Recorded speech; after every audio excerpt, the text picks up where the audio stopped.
और अब next panel की तरफ आगे बढ़ते हुए मैं मंच पर बुलाना चाहूंगी संजय कुदेशिया जी को, जो कि एग्जीक्यूटिव डायरेक्टर हैं इफ्को प्रयागराज के। तालियों के साथ इनका स्वागत कीजिए। सर प्लीज आप मंच पर आइए। आर के शुक्ला जी को मैं मंच पर बुलाना चाहूंगी, मैनेजिंग डायरेक्टर हैं, अलकुश इंडस्ट्री से जुड़े हुए हैं।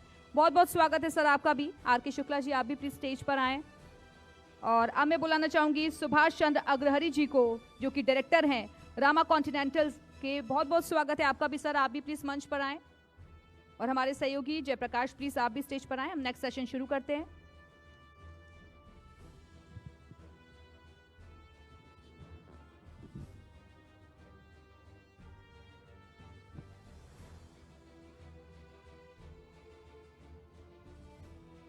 तो जेम्स ऑफ प्रयागराज, यानी देखिए प्रयागराज के रत्नों के बारे में बात हो रही है, उनके मुद्दों के बारे में बात हो रही है, उनकी समस्याओं के बारे में बात हो रही है, और यहाँ कैसे संगम नगरी का डेवलप हो सके, विकास हो सके, सरकार के लिए क्या सुझाव है, तमाम पहलुओं पर तेजी के साथ हम चर्चा कर रहे हैं। और हमारी कोशिश यही है इस खास कार्यक्रम के जरिए हर सेक्टर को छूना, उसकी जो दिक्कतें हैं वो सबके सामने आए, सरकार तक पहुंचे। और हमारे साथ अब 3 खास मेहमान जुड़ गए। सभी मेहमानों का एक बार बहुत बहुत स्वागत है। सर संजय जी, आपसे पहले चर्चा की शुरुआत करना चाहता हूं।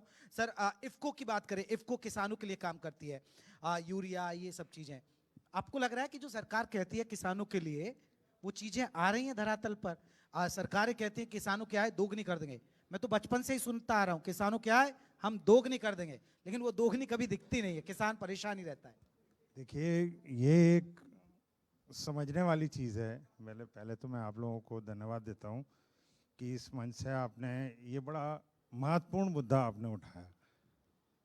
सरकार सब्सिडी दे रही है किसानों को, हर 2,000 रुपये 3,000 रुपये खेती के लिए दे रही है, पर असली सब्सिडी जो सरकार दे रही है खाद के ज़रिए, जिसका आपको अंदाज़ा ये है कि हमारी जो एक 267 रुपये की बोरी यूरिया की जो एक किसान को मिलती है, वो करीब करीब 2200 से 2500 रुपये पर टन पर बोरी उसकी कॉस्ट आती है। तो पर बोरी लगभग 2000 से 2200 रुपये जो हम इंडिजिनसली यूरिया बनाते हैं, वो उतनी सब्सिडी हम किसान को दे रहे हैं। अगर वो 10 बोरी यूज़ करता है तो उसको एक क्रॉप में अगर उसकी 10 बोरी यूरिया यूज़ होती है तो उसको 20,000 रुपये सरकार ने दिए। तो ये सरकार वर्षों से करती आ रही है और फिर भी किसान हमारा गरीब रहता है। इसके कुछ उनके मूलभूत उनकी सामाजिक जो व्यवस्थाएं हैं उनके ग्रामीण में, वो ज़्यादा रिस्पॉन्सिबल होती हैं। सरकार डेफिनेटली मदद कर रही है। और लेकिन इसी बोरी पर बवाल होता है अक्सर, आपने देखा होगा, लंबी लंबी कतारें, लट बच जाते हैं, पुलिस लाठी बरसाती है किसानों पर। ये क्यों होता है? इसी बोरी पर क्यों बवाल हो जाता है? ये आपका बहुत अच्छा सवाल है। देखिए, ये एक जो खाद्य से जुड़ी है, हम लोगों की 150 करोड़ जनता है जिसको हमको खाना खिलाना है। और जितना हम मतलब आप पिछला अगर साल का बताएं तो कम से कम 250 लाख टन यूरिया हम बनाते हैं, और उसमें से मतलब हम लोग यूटिलाइज करते हैं, उसमें से 30 to 40% हमें इंपोर्ट करना पड़ता है। इंपोर्ट इज़ वेरी कॉस्टली, बहुत ज़्यादा कॉस्ट है इसकी। तो जो हम लोगों ने अपना डिस्ट्रीब्यूशन, आप क्या है कि जैसे इफ्को की खाद चाहिए किसी को, तो किसान कई बार बड़ा चूजी हो जाता है कि हमको इफ्को की बोरी आएगी तो लेंगे, नहीं दूसरे की खाद नहीं लेंगे। ये एक मिथ है। अगर नॉर्मल सारे फर्टिलाइज़र यूरिया 46% होते हैं, जो भी यूरिया लेंगे वो 46% ही देगा। इफ्को की यूरिया कुछ अलग से नहीं देती। हमारे इस खास कार्यक्रम में सिद्धार्थनाथ सिंह जी भी आ गए। आपका सर बहुत बहुत स्वागत है। योगी सरकार में पूर्व कैबिनेट मंत्री हैं और शहर पश्चिमी से विधायक हैं। सर आपसे भी हम चर्चा करेंगे बहुत सारे बिंदुओं पर। आपका बहुत बहुत स्वागत है। अब सेशन को आगे बढ़ाते हैं। आर के शुक्ला जी, मैं आपसे जानना चाहूंगी, ये जो इंडस्ट्री का नाम आपने रखा अलकुश इंडस्ट्री, ये नाम कैसे आपके जहन में आया और अभी तक की जर्नी भी हम चाहेंगे कि आप साझा करें। अच्छा, मैं एक्चुअली में मेरी जो पहली बात तो जी न्यूज़ यूपी और उत्तराखंड को बहुत बहुत शुक्रिया कि आपने प्रयागराज धरती पे इतना अच्छा इवेंट ऑर्गेनाइज किया और मुझे दमन से बुलाया आपने। मैं इलाहाबाद से ही हूँ, मैं एक फार्मर का बेटा हूँ। तो मेरा नाम आर के शुक्ला है, वैसे रामकुशल शुक्ला यहाँ बोलते, वहाँ पे जाकर थोड़ा मॉडिफाइड हो गया। तो वहाँ पे मैं दमन इंडस्ट्रीज एसोसिएशन का कोषाध्यक्ष भी हूँ। मैं यहाँ पे जब इलाहाबाद में मैं स्टडी कर रहा था तो मैं 18 साल की उम्र में गांव का डिप्टी सरपंच बना। उसके बाद मैं इलाहाबाद यूनिवर्सिटी में स्टूडेंट लीडर था, कुछ चुनाव लड़ा। तो यहाँ पे इलाहाबाद में आने से दो इलाहाबाद प्रयागराज की धरती पे दो चीज़ें जरूर होती है। कोई आदमी अगर यहाँ स्टूडेंट आता है तो पहला ख्वाब होता है उसका आईएएस बनना, दूसरा ख्वाब होता है उसका पॉलिटिक्स में जाना। यहाँ का बेसिक चीज़ें हैं। मैं दोनों चीज़ों को ब्लेंड करके मैं इंडस्ट्रीज़ में चला गया। मेरे ब्रदर दमन में जॉब करते थे और मैंने वहाँ पे गया तो हमारे फादर सोच रहे थे कि हमारा बेटा बीएड कर लेगा तो अच्छी से स्कूल पे कोई जॉब मिल जाएगा टीचर का। वहाँ पे मैं गया तो मैंने ऐसा आदमी हूँ कि मैं ज़िंदगी में कभी बायोडाटा नहीं बनाया अपना बीएड करने के बाद। और मैंने इंडस्ट्रीज़ में गया, पहले मैं सर्विस सेक्टर में था, उसके बाद मैंने इंडस्ट्रीज़ में गया तो मेरी कई सारी इंडस्ट्रीज़ का एक नाम था। 2011 में हमारी कंपनी का नाम अलकुस ग्रुप एक बना। एक्चुअली में मैंने देखा कि दुनिया में 3 तरह से कंपनियों के नाम रखे जाते हैं। एक तो होता है उनके फैमिली नेम होते हैं, दूसरा होता है उसका जेनरिक क्या होता है, तीसरा उसका कैटेगरी क्या होता है, यूजेस क्या होता है। तो ये देखा गया कि 85-90% जो नाम होता है वो फैमिली से ही आता है। तो मैंने एक मुंबई की एक कंपनी को हायर किया, हमारे बारे में करीब 2 साल तक काम चला। बाद में उन्होंने बहुत सारे ऑप्शन दिया। बाद में उन्होंने दिया कि आपका नाम आर के शुक्ला है, हमारे शुक्ला का उल्टा कर दिया, तो शुक्ला का उल्टा कर दिया तो अलकुश हो गया। तो हमारा एक ग्रुप अलकुश बना, जो हमारी एक हरिद्वार में इंडस्ट्रीज़ है और एक दमन में हमारा कॉर्पोरेट ऑफिस है और हमारा प्रयागराज आना जाना रहता है। और इंस्पिरेशन मुझे इंडस्ट्रीज से मिला कि मैं करछना तहसील से आगे एक गाँव है कुलमई जहाँ का मैं रहता हूँ। तो कभी मैं साइकिल से इलाहाबाद आता था, कभी बस से आता था उस टाइम पे। तो मैं देखता था कि जैसे मैं नैनी क्रॉस करता था उसमें बसेस कंपनियां, तो लगता था कि ये लोग कंपनी में काम करते हैं, क्यों करते हैं। तो मेरे दिमाग में आता था कि ये लोग इंडस्ट्री में क्या करते होंगे, कैसे करते होंगे, इंडस्ट्री क्या बनाती है, किसको देती है। तो दिमाग में कुछ न कुछ चलता रहता, साइकिल चलाते चलाते या ट्रेवलिंग करते करते जैसे। फिर धीरे धीरे मैं गया तो हमको एक अपॉर्चुनिटी मिली दमन में, जिसकी वजह से मैं एक स्विट्जरलैंड की कंपनी थी उसको मैंने टेक ओवर कर लिया। और उस समय बड़ी खुशी की बात है कि हमारे देश के प्रधानमंत्री वाजपेयी जी थे, तो उन्होंने एक इंडस्ट्रियल पॉलिसी लाया।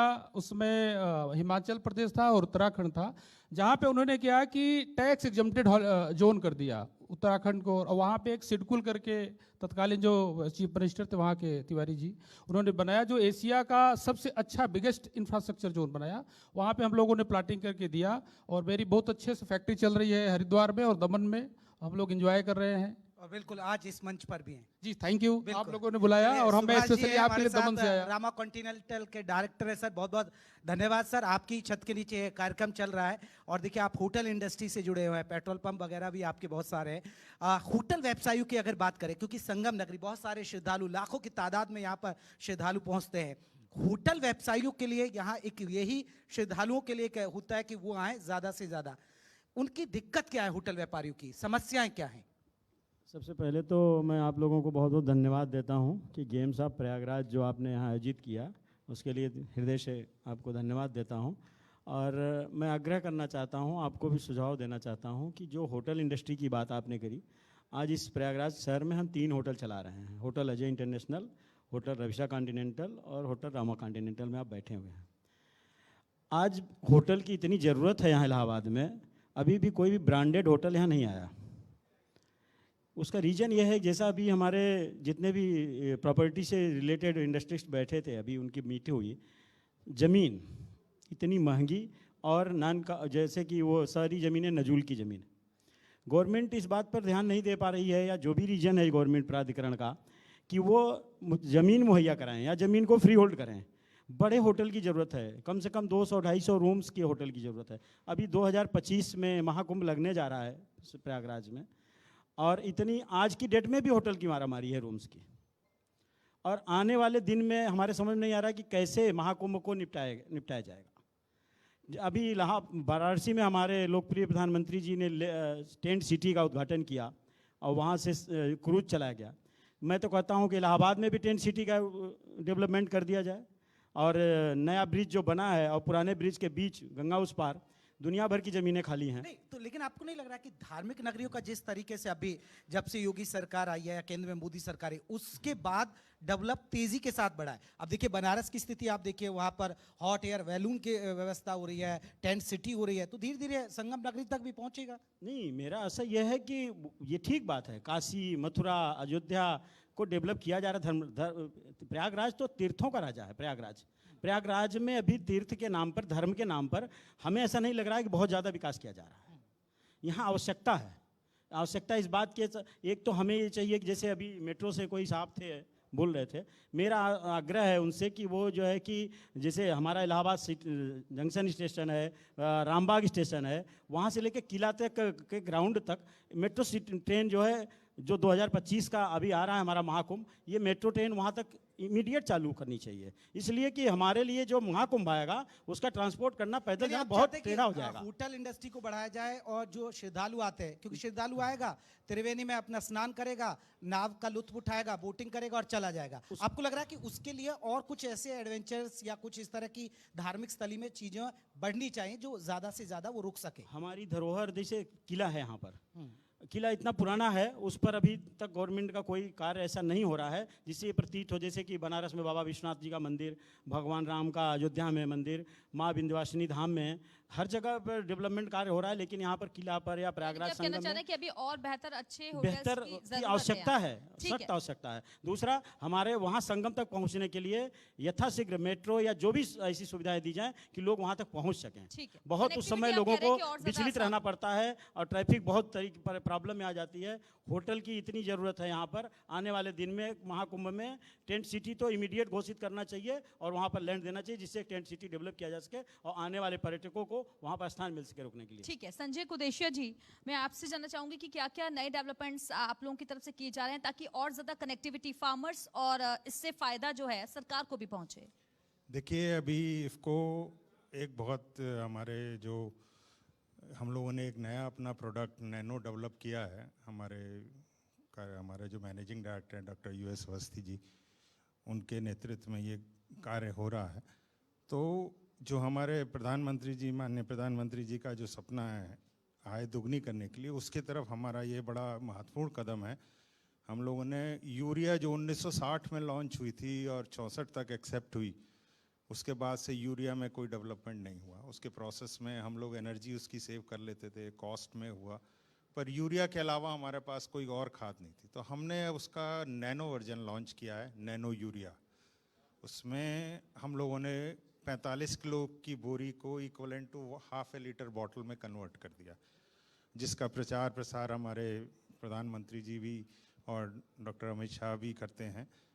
और कोऑपरेटिव सेक्टर में होने के कारण इसका जो हमारी अभी लेटेस्ट कोऑपरेटिव मिनिस्ट्री भी बन गई है, उसकी वजह से जो इसका प्रचार जो विदेशों तक हो रहा है। अभी इफ़को ने लॉन्च किया है नैनो यूरिया, वो 4% नाइट्रोजन है और नैनो टेक्नोलॉजी सभी मेडिसिन में, सर्जरी में, सब जगह देखते हैं। तो क्यों ना इसको हम लोगों ने, और इसका सक्सेसफुल हम लोगों ने 2018 से अपना उसमें उसका प्रयोग भी किया।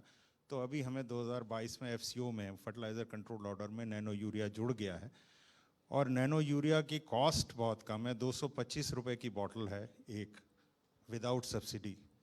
ये देखिए 267 रुपये में किसान खरीदता है एक बोरी, उसको 225 रुपये में मिलेगी। तो ये एक डेवलपमेंट है, कॉस्ट कम हो यानी जाएगी, कि कम दाम में बेहतर प्रोडक्ट मिल रहा है, बेहतर farmers को। प्रोडक्ट मिलेगा। दूसरी बात, एक चीज़ और है कि ये 225 रुपये विदाउट सब्सिडी है जी। जो 2-2.5 हज़ार रुपये ज़्यादा गवर्नमेंट हमको देती है एज ए प्रोडक्शन कॉस्ट, वो सरकार का फ़ायदा है। इतना फ़ायदा है कि समवेयर अराउंड 2.5 ट्रिलियन रुपीस सरकार की सब्सिडी बचेगी जब हम पूरी तरह नैनो यूरिया से नर यूरिया को रिप्लेस कर देंगे। और एनवायरनमेंट इम्पैक्ट इसका बहुत बढ़िया है। यूरिया की एफिकेसी 30% है। हम तो खुद यूरिया बनाते हैं और यूरिया यूज़ करने को किसानों को मना करते हैं कि आपकी ज़मीन ख़राब होती है, जो पानी का स्ट्राटा है ज़मीन के नीचे वो ख़राब होता है, एनवायरनमेंट इम्पैक्ट है, CO2 जनरेट होती है, ग्रीन हाउस गैसेस के इम्पैक्ट है। तो ये एनवायरनमेंट इम्पैक्ट भी हमारा उससे नैनो यूरिया से होगा, क्योंकि इसका स्प्रे होगा सिर्फ पत्तों पे। ठीक है शुक्ला जी, अगर हम बात करें, क्योंकि अभी सरकार इन्वेस्टर समिट का आयोजन करने जा रही है बड़े स्तर पर। आपने देखा फॉरेन में भी रोड शोज हुए हैं, यहाँ पर भी जिला स्तर पर भी कोशिश की जा रही है, राज्यों में जाया जा रहा है। हालांकि सरकार पहले टारगेट लेकर चली कि 10 लाख करोड़ का निवेश आ जाए, लेकिन वो टारगेट से इतना अच्छा रिस्पॉन्स मिला कि 15 लाख करोड़ तक पहुंच गया और अब 17 लाख करोड़ के आसपास के स्थिति के आसपास चल रही है सरकार। आपको लग रहा है कि इस निवेश के आने से धरातल पर उतरने के बाद यूपी में एक बूम आएगा, हर इंडस्ट्री में बूम आएगा, रोजगार के द्वार खुलेंगे, लग रहा है भरोसा? अभी माननीय योगी जी मुंबई आए थे तो तो मैं कहीं आउट ऑफ टाउन था तो मैं नहीं जा पाया था। हमारे दमन से 200 किलोमीटर ही है, तो हमारे बहुत सारे हमारे एसोसिएशन के लोग गए थे। तो योगी जी का जो इस समय विज़न है, एक्चुअल में हमने जो पढ़ा है किताब में कि आदमी काम करता है तो उसमें 3 काम होता है पूरे दिन में। एक तो होता है पूरे दिन आपने बोरियत वाला काम किया, या उत्साह वाला काम किया, या तो दबाव वाला काम किया।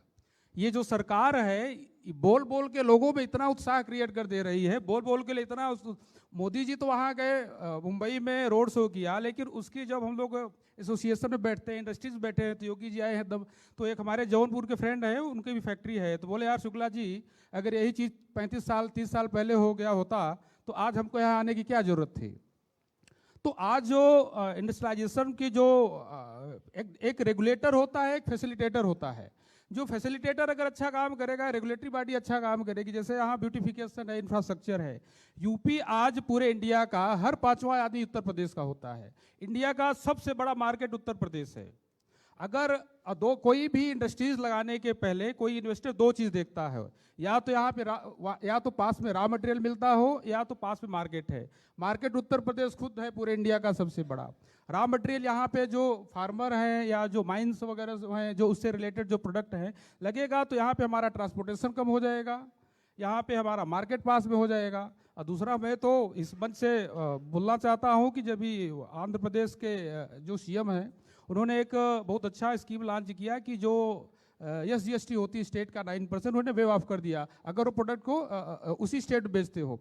जिस दिन अगर ये इंफ्रास्ट्रक्चर बिल्डअप कर दिए हो ही रहा है, लॉ एंड ऑर्डर वो बहुत अच्छा ही है, यहाँ का भी हो गया है, उस समय यहाँ पे तो आपको इन्वेस्टर सबमिट करने की जरूरत नहीं पड़ेगी, यहाँ तो लाइन लग जाएगी। यहाँ तो लोग इतने आएंगे कि आपको रोकना पड़ेगा। यूपी बदलेगा, डेफिनेटली आपने वेव ऑफ कर दिया तो लोगों के जो करेंसी है उनको यहाँ पे इंफ्रास्ट्रक्चर में बिल्डअप कर देंगे, इन्वेस्टमेंट कर देंगे। सुभाषचंद्र अग्रहरि जी, आप मानेंगे कि जिस बात का जिक्र अभी शुक्ला जी भी कर रहे हैं कि बेहतर माहौल सबसे पहले देखता है एक इन्वेस्टर भी, और उसके अकॉर्डिंग ही फिर सोचता है कि हमें इस चीज़ की यहाँ पर इंडस्ट्री लगानी चाहिए। माहौल बेहतर हुआ है? बेशक माहौल बहुत बेहतर हुआ है, और हमारे लोकप्रिय मुख्यमंत्री जी बहुत प्रयास कर रहे हैं। अभी पिछले दिनों पता चला था कि कई देशों का विजिट करके आए हैं कई अधिकारियों के साथ, और अभी बॉम्बे में भी हमारे शुक्ला साहब बता रहे हैं कि मीट किया है उन्होंने।